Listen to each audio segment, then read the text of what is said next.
In this installment, we'll be breaking down the NFC Divisional Playoff between the San Francisco 49ers and the Green Bay Packers. Wow, what a matchup. I can't wait.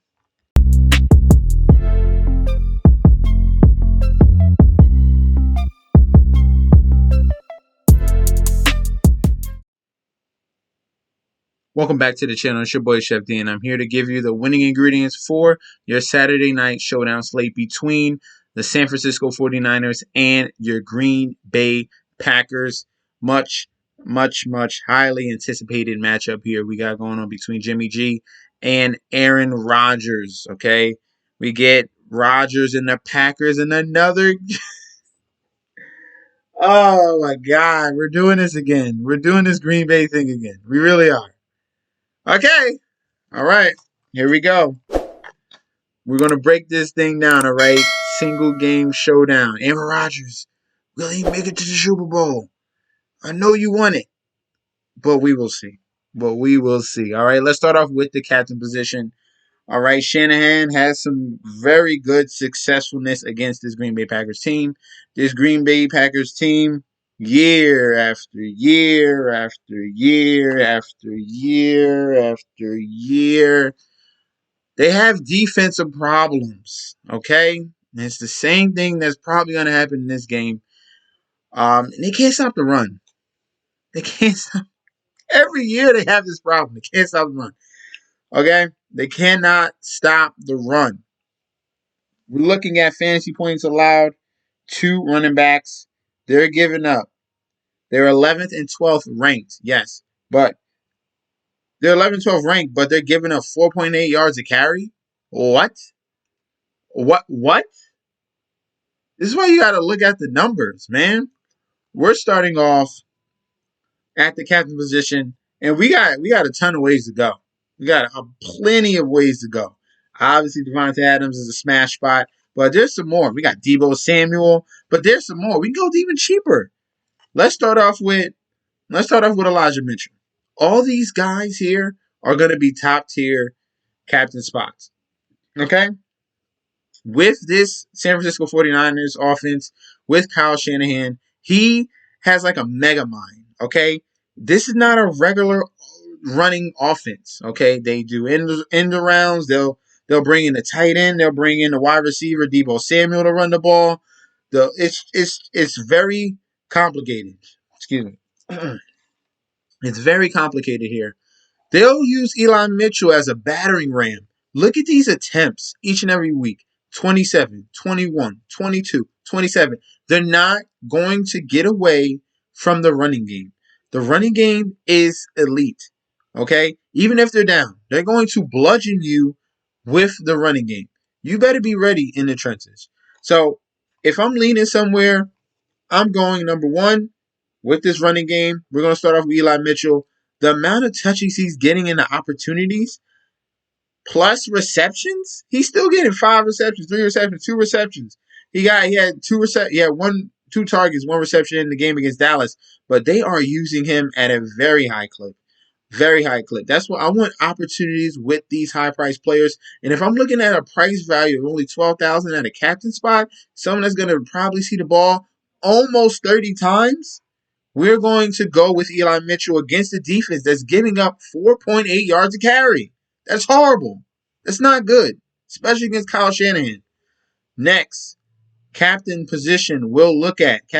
player we'll look at will be Deebo Samuel. This man is an absolute Swiss Army knife. He's lined up everywhere on the field, in the backfield, wildcat, wide receiver. Deebo Samuel is everywhere. He's getting receptions, 3 for 38. Then in the rushing department, another battering ram, 10 for 72 and a touchdown. Against the Rams, 4 for 695. And then in the rushing department, 8 for 5 and another touchdown. Deebo Samuel is another guy that's going to get almost 20 touches, or maybe a little bit more. And at a great price, you got to take advantage of this in a game that's going to be high scoring. So I'm fading all defenses. This should be a back and forth event. They're probably going to just like make the Packers just forfeit with the running game because they're going to be relentless. You saw what happened against Dallas. They kind of slowed up on the break and at late into the second half. But the San Francisco 49ers are going to ram it down your throat. And this is playoff football right here. I like Deebo Samuel as another captain option. Let's bring in the Green Bay Packers. I didn't forget about him. I'm just showing you a glaring weakness that happens every single year. And then people just forget about it. It's the same thing. It's the same thing. We're going to talk about Devonta Adams, okay? Devonta Adams is elite. You cannot stop him. And if we're just looking at some of his numbers, let me go back. I had it right here. Devonta Adams, this is his DKP by game log, the last five matchups against the 49ers. He's put it up 34 fantasy points, 36 fantasy points, 25 fantasy points, 19 fantasy points, and 38. So every single matchup, he's pretty much gone off. Besides that 2019, we only had 19, but he still got a touchdown. So he's a bona fide play, all right? Devonta Adams, put him in each and every lineup. He is a guarantee. You can't stop him, all right? Devonta Adams and Aaron Rodgers will get theirs. The question is, are they capable of stopping the other team? That's always been the question. Aaron Rodgers in this offense will always score. The question is, can the defense stop the other offense? It's always been the answer. It's always been the question. I don't know if they figured out the answer. We will see this Saturday. But Aaron Rodgers is in another great spot. Quarterbacks, 49ers versus quarterbacks are 4th and 15th ranked. But this is the GOAT right here, one of the GOATs, Aaron Rodgers. It doesn't matter the matchup. He's going to get his, okay? Solid performances. Not a great performance against Detroit. But previous games where he only played half a game in that one. So week 17, week 16, week 15 to 14, solid numbers from Aaron Rodgers. He's definitely, I have no concerns about him. The concern is on the defensive side. Adams and Rodgers are great captain positions, okay? I have one more captain for you. And I had to double check something, and that was fantasy points allowed to tight ends. That was a glaring need. We're looking at the 49ers. They're second and second, okay, across the board. They didn't even, I don't think have they given up a touchdown? They have 0 touchdowns. No receive stats for tight ends against the 49ers. So if we scroll all the way down here, the Green Bay Packers, they're 21st and 28th. 2 tight ends. And they kind of forgot about Kittle last week. So this definitely can be a huge boost game for George Kittle.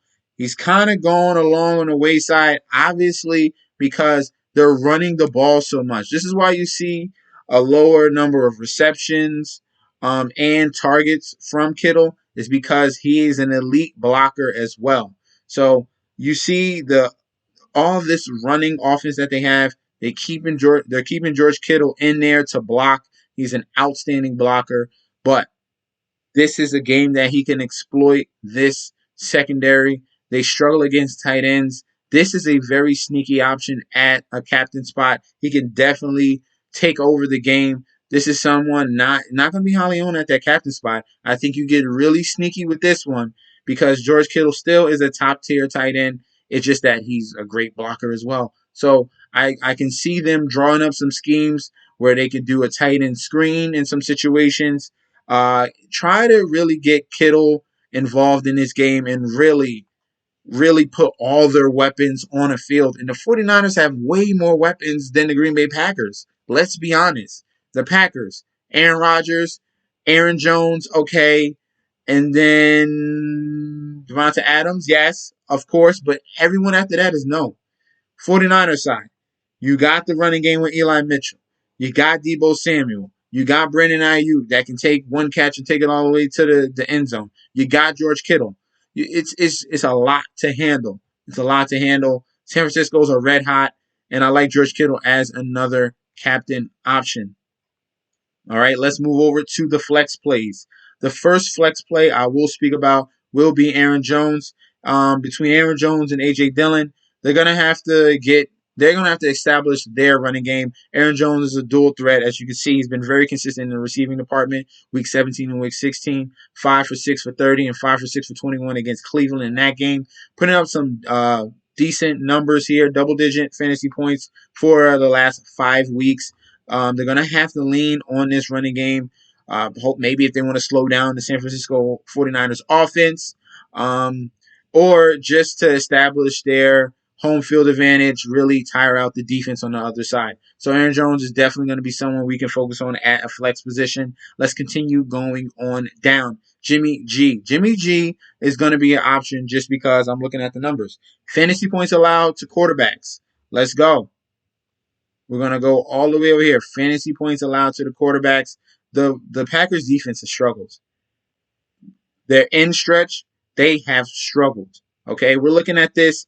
I didn't even expect them to be 32nd. They're 32nd fantasy points allowed to the quarterback position and 30th in the red zone. That is not a good recipe. Almost 250 yards passing and 2.2 TDs a game to quarterbacks. That is not good. You're allowing Jimmy G to get his rhythm, and that's when he can get things clicking because he has the weapons. Like I said before, Kittle, Debo, Ayuk, that's a ton of weapons. That's all elite weapons right there.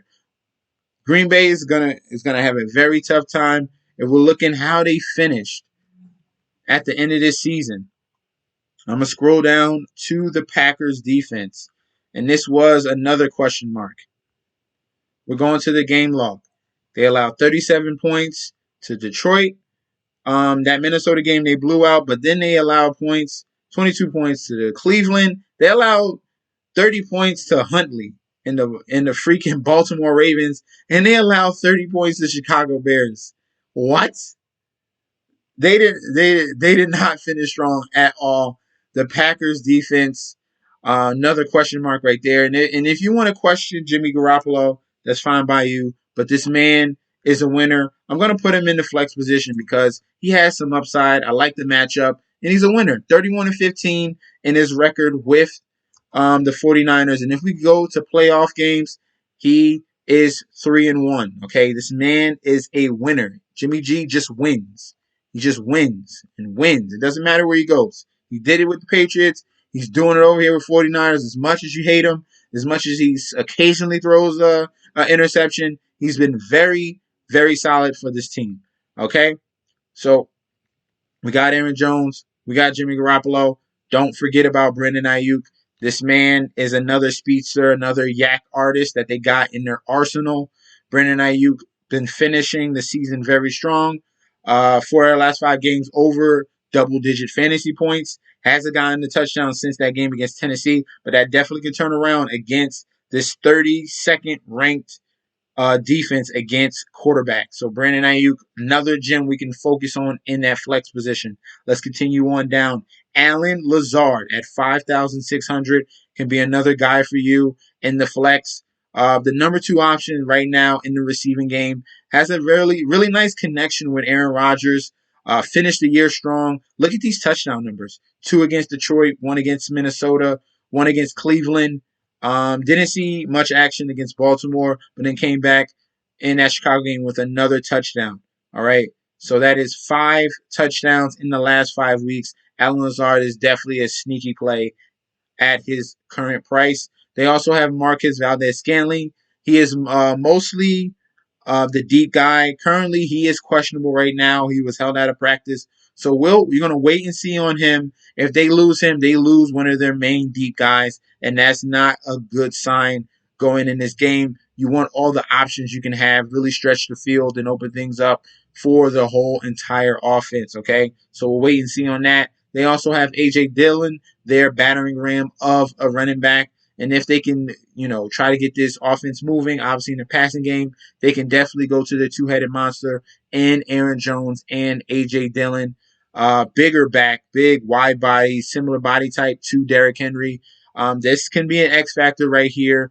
Definitely useful in the goal-to-goal situations or short yardage. So we'll definitely like him at 5,000. Let's continue on down. If we're looking at defenses, we're not playing any defense in this game. I expect the over in this one. I see a lot of points in this game. So that means opportunity for the kickers. We got Robbie Gould, who's a legend, Hall of Famer right here, Robbie Gould. Um, he should be a very nice play. He came through last week against Dallas with 16 fantasy points. Last 3 weeks, over double-digit fantasy points from a kicker. That can be very sneaky. And then also Mason Crosby can be an option as well. He's another great. Okay, let's continue on down. If we're looking for some other gems at the flex position, um, other than the kickers, we're going to look at Kyle Juszczyk right here, running back slash fullback slash tight end slash whatever how they use him. He can definitely be a factor in this game. He just comes out of nowhere. And at this cheap price, you need someone that's going to give you something. Kyle Juszczyk is definitely that guy. They definitely scheme a couple of plays up from each and every game just for him to do something. You're hoping for a touchdown. He only has 2 touchdowns this season, but definitely has a decent amount of receptions that you can go that way. If you're just, if, you're below 3,000, you got just a little bit of salary left, Kyle Juszczyk at 2,600 at the flex can be your guy. If we're looking at someone cheaper than that, there's pretty much no one else. Josiah DeGuara is the only other starter right here, and this is the tight end for the Green Bay Packers. He's getting a consistent amount of targets each and every game, so you can lean on him. Between Kyle Juszczyk and DeGuara are going to be the guys that we're going to feed at the bottom. Let's go to our guarantee plays in each and every lineup, okay? First, we're going to start out with Devonta Adams. He's a guarantee. Second, we're going to have to play Deebo Samuel because they feature him in a lot of the offense, okay? Receiving, rushing. This man is everywhere. They use him in a very good way. I'll just be good with these two. But you're going to have to build around these two guys. They are very high priced. You're going to have to sacrifice some salary in some areas. So if I had one more choice, I don't know. If I had one more choice, I would go Eli Mitchell because as much as they run that ball, and that's the weakness right now that I'm seeing, and just looking at the numbers, 4.8 yards a carry, Eli Mitchell will be my third guy. Okay, so these 3 guys should be some of your main focuses in each and every lineup. Let me know in the comment section below if you agree with my analysis of this game. If you agree with my captain selections or flex position, let me know in that comment section down below. Thank you guys for tuning in. Don't forget to like, comment, and subscribe. Also, our goal is 1K. We're currently at 726. Go ahead and click that subscribe button. I appreciate you guys so much. Follow me on Instagram and Twitter at MessageSD, and I'll be back with another video very soon. Peace out, guys.